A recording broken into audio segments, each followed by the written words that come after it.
लीजिए सुनिए देवकीनंदन खत्री के लिखे उपन्यास चंद्रकांता संतति के 7वें भाग के 6वें बयान को मेरी यानी समीर गोस्वामी की आवाज में। मायारानी का डेरा अभी तक खास बाग यानी तिलिस्मी बाग में है। रात आधी से ज्यादा जा चुकी है। चारों तरफ सन्नाटा छाया हुआ है। पहरे वालों के सिवाय सभी को निद्रा देवी ने बेहोश करके डाल रखा है। मगर उस बाग में दो औरतों की आंखों में नींद का नामो निशान भी नहीं। एक तो माया रानी की छोटी बहन लाडली, जो अपने सोने वाले कमरे में मसहरी के ऊपर पड़ी कुछ सोच रही है और थोड़ी थोड़ी देर पर उठकर बाहर निकलती और सन्नाटे की तरफ ध्यान देकर लौट जाती है। मालूम होता है कि वो मकान से बाहर जाकर किसी से मिलने का मौका ढूंढ रही है। और दूसरी माया रानी, जो निद्रा न आने के कारण अपने कमरे में टहल रही है। उसे भी तरह तरह के ख्यालों ने सता रखा है। कभी कभी उसका सिर हिल जाता है, जो उसके दिल की परेशानी को पूरी तरह से छिपा रहने नहीं देता। उसके होंठ भी कभी कभी अलग होकर दिल का दरवाजा खोल देते हैं, जिससे दिल के अंदर कैद रहने वाले कई भेद शब्द रूप होकर धीरे से बाहर निकल पड़ते हैं। जब चारों तरफ अच्छी तरह सन्नाटा हो गया तो लाडली ने काले कपड़े पहने और अय्यारी का बटुआ कमर में लगाने के बाद कमरे के बाहर निकलकर इधर उधर टहलना शुरू किया। वो उस कमरे के पास आई जिसके अंदर मायारानी तरद्दुद और घबराहट से निद्रा न आने के कारण टहल रही थी। लाडली छिपकर देखने लगी कि मायारानी क्या कर रही है। थोड़ी देर के बाद मायारानी के मुंह से निकले हुए शब्द लाडली ने सुने और वे शब्द ये थे, वो इस रास्ते को जानता है, वो भेद जिसे लाडली नहीं जानती। आह, धनपत की मोहब्बत ने। इन शब्दों को सुनकर लाडली घबरा गई और बेचैनी से अपने कमरे में लौट आने के लिए तैयार हुई। मगर उसके दिल ने उसे वहां से लौटने न दिया।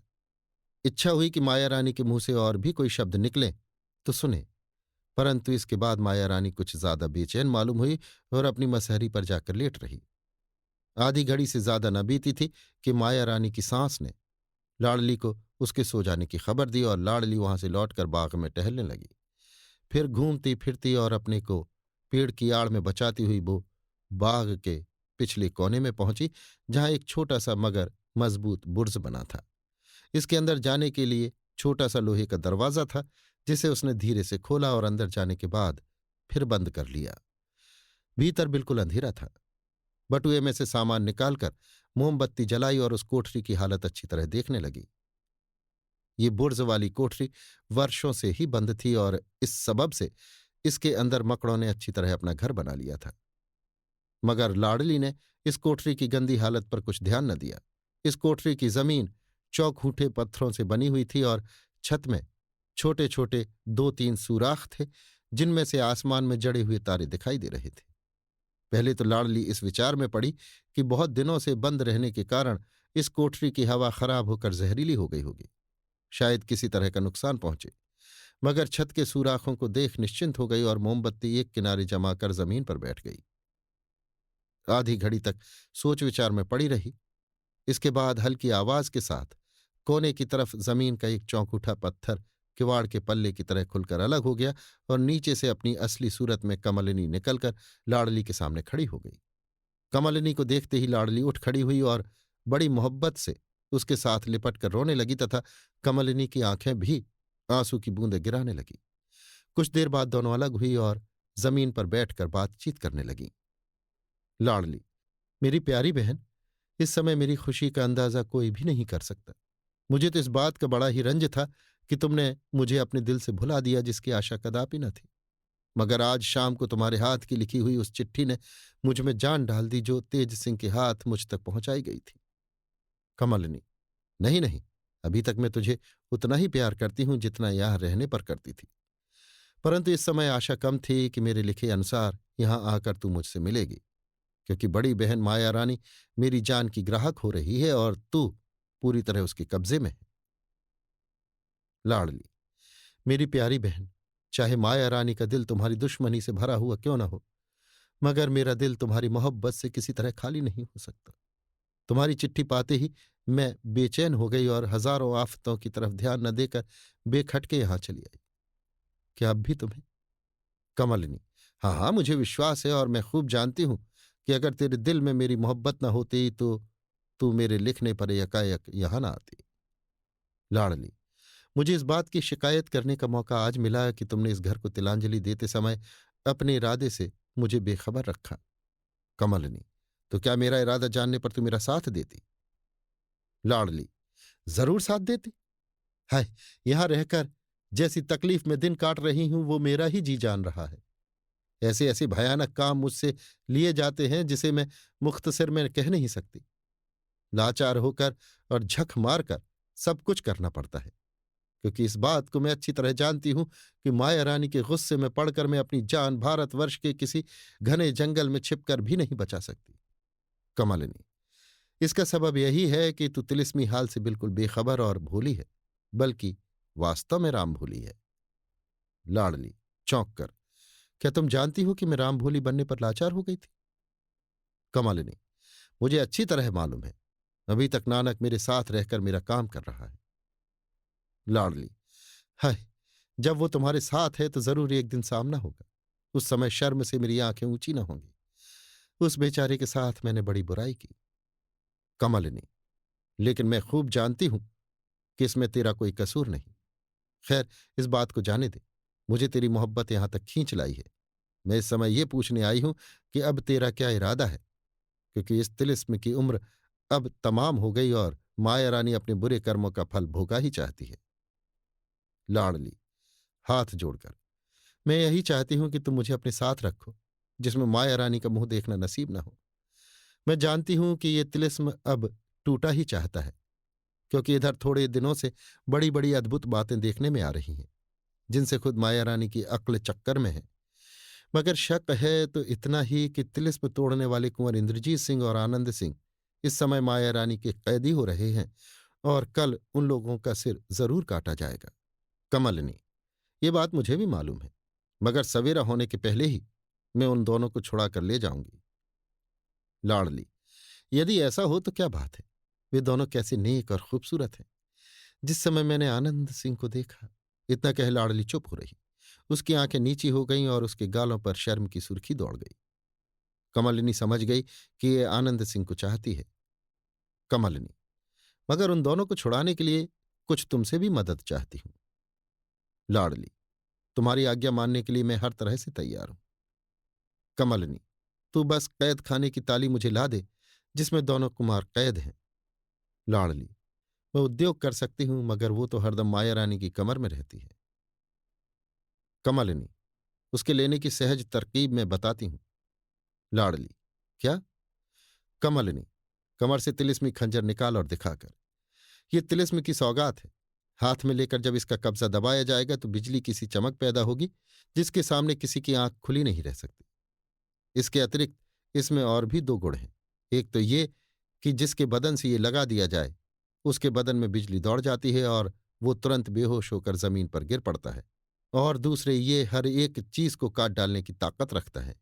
कमलिनी ने खंजर का कब्जा दबाया। उसमें से ऐसी चमक पैदा हुई कि लाडली ने दोनों हाथों से आंखें बंद कर लीं और कहा, बस बस इस चमक को दूर करो तो आंखें खोलूं।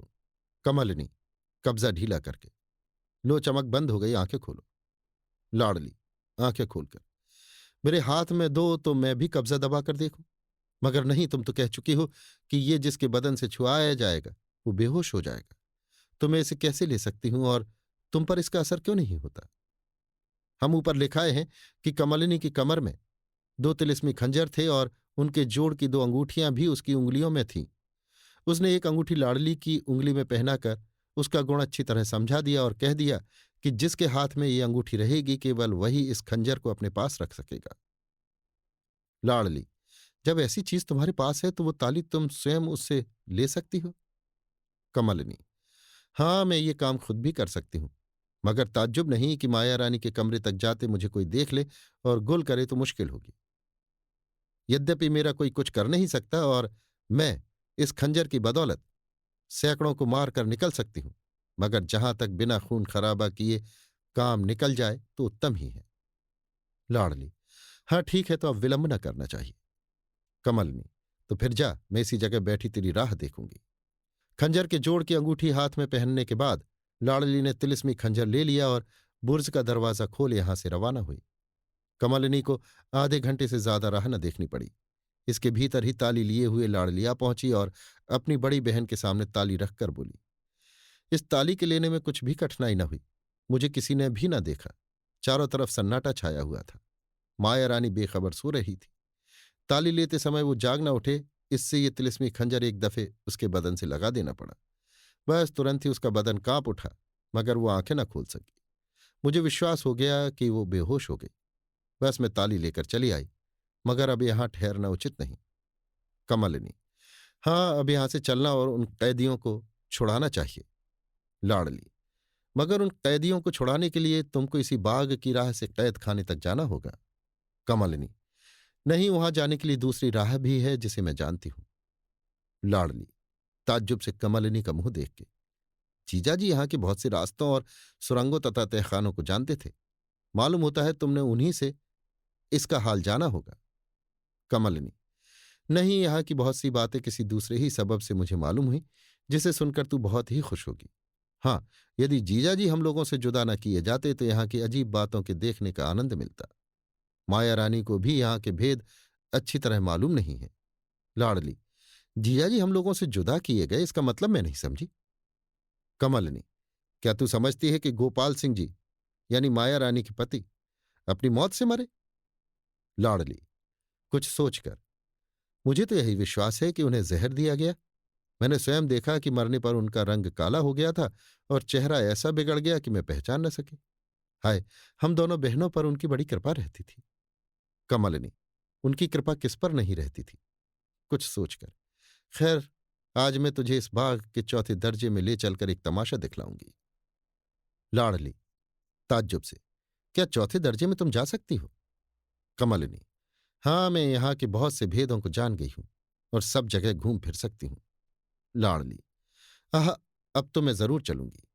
जीजाजी अक्सर कहा करते थे कि इस बाग के चौथे दर्जे में अगर कोई जाए तो उसे मालूम हो कि दुनिया क्या चीज है और ईश्वर की सृष्टि में कैसी विचित्रता दिखाई दे सकती है। कमलिनी। अच्छा, अब चलकर पहले कैदियों को छुड़ाना चाहिए। इतना कहकर कमलिनी उठी और मोमबत्ती हाथ में लिए हुए उस सुरंग के मुहाने पर गई जिसका मुंह चौखूटे पत्थर के हट जाने से खुल गया था और जिसमें से वो कुछ ही देर पहले निकली थी। नीचे उतरने के लिए सीढ़ियां मौजूद थीं। दोनों बहनें नीचे उतर गईं। आखिरी सीढ़ी पर पहुंचने के साथ ही वो चौखूटा पत्थर एक हल्की आवाज के साथ अपने ठिकाने पर पहुंच गया और उस सुरंग का मुंह बंद हो गया। अभी आप सुन रहे थे देवकीनंदन खत्री के लिखे उपन्यास चंद्रकांता संतति के 7वें भाग के 6वें बयान को मेरी यानी समीर गोस्वामी की आवाज में। इसी के साथ ही चंद्रकांता संतति का 7वां भाग समाप्त होता है।